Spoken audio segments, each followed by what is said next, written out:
Even when a movie is original, it isn't an entirely new idea per se. By now, just about every story has been told, and the films of yesteryear inspire the ones of today. It isn't out of the question for some movies to bear similarities to others, but there are times when Hollywood really scratches the bottom of the barrel. There are many examples of studios releasing twin films, which are projects with nearly identical setups that come out just months apart from each other. It happens more often than you'd think. Here are 10 twin movies suspiciously released at the same time. Jobs and Steve Jobs.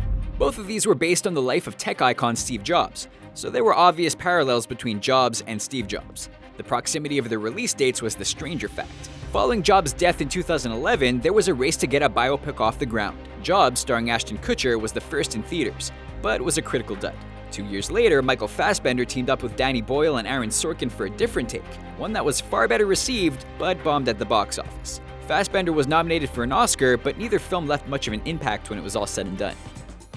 No Strings Attached and Friends with Benefits. Even the most devout cinephile can't keep these two straight. Toast to that. No Strings Attached and Friends with Benefits were both released in 2011, and both featured a couple of attractive people agreeing to engage in a casual sex-based relationship only to fall in love later on.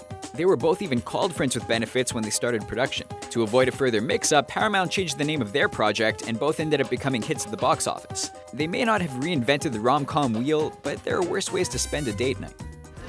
Let's see! This Is the End and The World's End.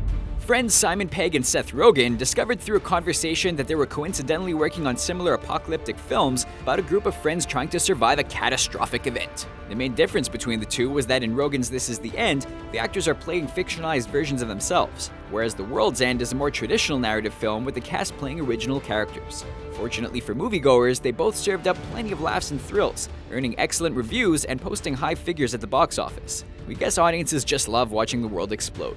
It's a premise that never gets old. Mission to Mars and Red Planet. Any sci-fi fan has dreamed about traveling to Mars, and it's long been a staple of Hollywood films, well before The Martian was nominated for Oscars. In 2000, Disney released Mission to Mars, a film that was based on a Tomorrowland ride that had closed in the 1990s. It proved to be somewhat successful, and that's more than we can say for Red Planet, which was also about a trip to Mars. That movie bombed so poorly, director Anthony Hoffman never worked on a big-time feature again. Neither performed all that well with critics though, so it's hard to call Disney the outright winner here. Megamind and Despicable Me. Even by 2010, we'd already had several superhero movies. What about one focusing on a villain? Hollywood thought the time was right for two such projects as this decade began, releasing Megamind and Despicable Me. Both were about evildoers with a heart of gold who redeemed themselves by stopping a larger, greater threat. Since Megamind came out after Despicable Me, it was criticized for copying the formula, even though the two were probably in production at the same time. What gave Despicable Me the edge were the Minions, who are now just as popular on their own as the film series. There's still no Megamind 2. Observe and Report and Paul Blart Mall Cop. Who knew mall security could be so funny? Comedies Observe and Report and Paul Blart Mall Cop looked to give these underappreciated law enforcers the spotlight in 2009, with Seth Rogen and Kevin James out to prove that mall policemen were more than just a punchline. There seemed to be room for both, since they were going after very different audiences. Observe and Report was a classic R-rated Rogen flick, while Paul Blart aimed more for family laughs with a PG rating. Neither was a critical hit, but Paul Blart was the overwhelming victor at the box office, making enough to earn a sequel. Chasing Liberty and First Daughter.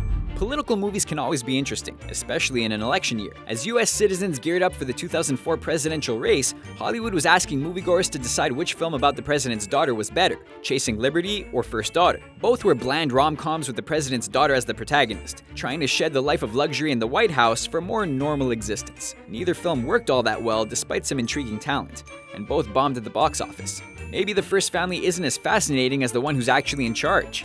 Go figure. Gordy and Babe.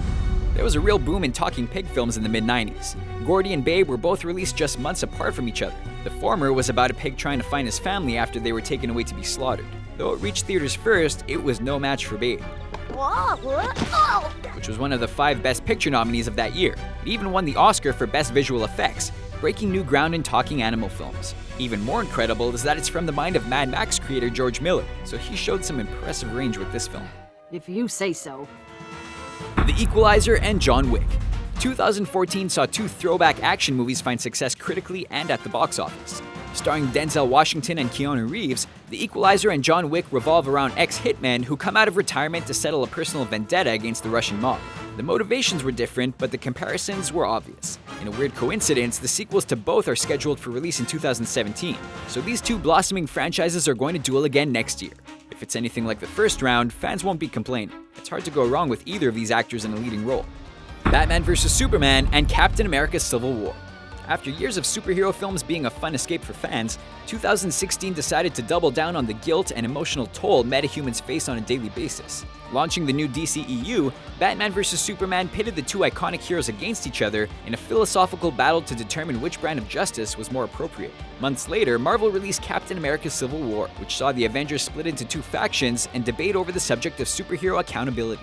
Both had very different critical and box office performances, but they tackled similar, thought-provoking concepts to deconstruct their genres. It was interesting, but we're looking forward to the fun stuff again. Those are our picks for twin movies released at the same time. Are there any we missed? Which ones do you prefer? Sound off in the comment section below, and be sure to subscribe to our channel for more videos like this one.